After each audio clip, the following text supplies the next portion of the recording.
Let's get some analysis now with Greg Sheridan. He's foreign editor at The Australian. Greg, great to see you. A momentous series of events in the Middle East over the last couple of days. I want to ask you, where does it go from here?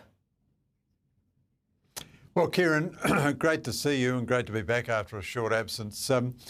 Look, it's intensely unpredictable from here. Iran is massively weakened by Trump's action. I think Trump is going to redefine, incidentally, grey zone conflict. The Iranians, even before the Chinese and Russians, were masters of attacking the US without doing it formally with their own military, and thinking that that meant the US wouldn't attack them. Well, that's over. Iran has attacked pretty well all the Gulf states and all of its neighbours.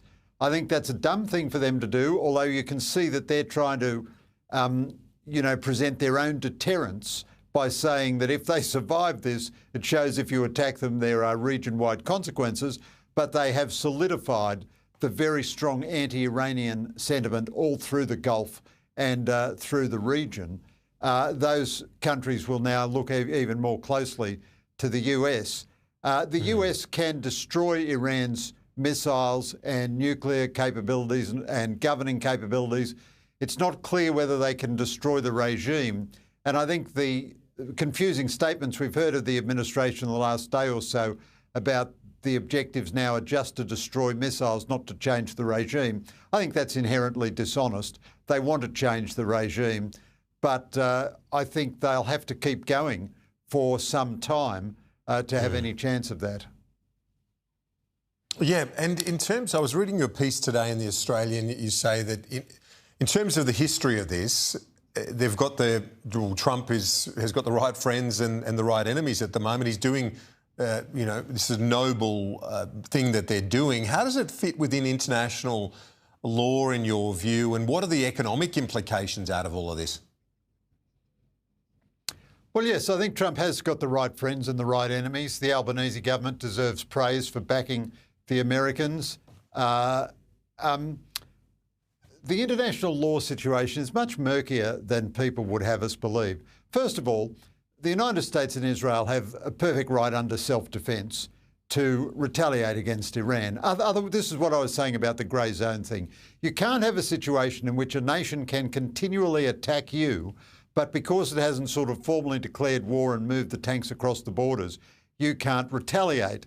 The second observation is that international law is in any event a load of baloney. No one pays a blind bit of attention to it. Iran never paid a blind bit of attention to it. The only mechanism for enforcing it is the United Nations Security Council, and the United States has a veto on the United Nations Security Council. So there are no international law fallouts. That's just kind of nonsense, really. So what do you say? International law prevents the United States from imposing a cost on its enemies, but it doesn't prevent Russia from invading Ukraine. Well, you're just mad to put your faith in that. The economic consequences could be quite severe. Iran has just moved to close the Strait of Hormuz. We know that 20% of the world's oil flows through there. It's likely, while it can still fire missiles, and remember, Hamas was able to still fire missiles after 2 years of war with Israel right on its doorstep. While Iran can still fire missiles, it may well target more explicitly oil facilities in the Gulf, just to say, well, if you're going to attack us, there's going to be chaos. Now, I think that would lead to an escalation by the United States and by the Gulf states. But you could easily see a very big rise in oil prices, and that would be obviously bad for Australia. It'd probably be temporary, but it's pretty combustible for the next few weeks. You mentioned the Russia in your response there. I'm just wondering, are there any implications for Russia and China in this, given the traditional links, well, certainly the recent, if not alliances, relationship, at the very least, between Tehran, China and Russia? Yeah, Russia and China have very big implications arising out of this. But it has to be said, both positive and negative. So the negative implication is that they have reason to be scared of Donald Trump. The world is secure when the bad guys are scared of the American president. Remember, Iran took American hostages under Jimmy Carter, released them in a nanosecond after Ronald Reagan was elected because they were scared of Ronald Reagan. So Russia and China take one lesson. Trump will take decisive military action if you push him the wrong way.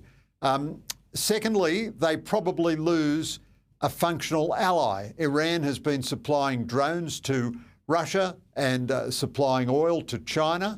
And so if Iran is taken out of the equation, they lose part of the authoritarian axis, Russia, China, North Korea and Iran. However, sad to say, there are some positive outcomes for Russia and China out of this too. If the price of oil goes up, that helps Russia because it still is a big energy exporter. And then there's this other very unpleasant, unavoidable truth. The West, despite years of war in Ukraine and the drumbeat of massive Chinese military modernisation, has not increased its industrial capacity to the point that it needs to be able to resupply these weapons. The United States has probably used more than a third of its Patriot interceptors. And, that means it's going to be harder for Europeans to buy those weapons for Ukraine. And God forbid, if anything should go haywire with China, the US has a depleted arsenal. Now, both Europe and the United States and, of course, Australia are at fault for not reforming their industrial base to have a much bigger production of munitions. Finally, Greg, what are the implications for Trump domestically? You and I have spoken over the last couple of years, certainly the campaign leading into it and subsequently. Trump's America First doctrine, many within the MAGA movement have thought that this would be the end of foreign military interventions, but not so. Yeah, Trump is inherently very unpredictable, even to his base. This term is very much different from the first Trump term. He's not sacking aides. He's developed a taste for specific military action. It's clear that J.D. Vance and some of the MAGA base are unhappy about it, especially the odious nutcase Tucker Carlson, who thinks the world is a giant Jewish-Israeli conspiracy. But the base so far has gone with Trump. So long as Trump is successful and so long as he's not committing ground troops. But even if he is successful, I don't think that will gain him a huge amount of votes in the heartland. The MAGA base is less isolationist than it's made out to be. What it didn't like were long, costly, inconclusive wars that America finally lost. It doesn't mind, as J.D. Vance said, the US punching its enemies on the nose every so often. But everything about this Iran, the political consequences of this Iran venture will depend on how it goes. If in the end you get a more civilised Iranian government out of it, Trump will justifiably claim a massive victory. I don't think that gives him a huge amount of votes, but it certainly means he won't lose any votes. If, on the other hand, it is absolute chaos, the price of oil goes through the roof, American consumers are hit, and there are more American casualties, well, potentially it could become quite unpopular for Trump. So far, I would say his base is with him, but it's all to play for in the coming weeks.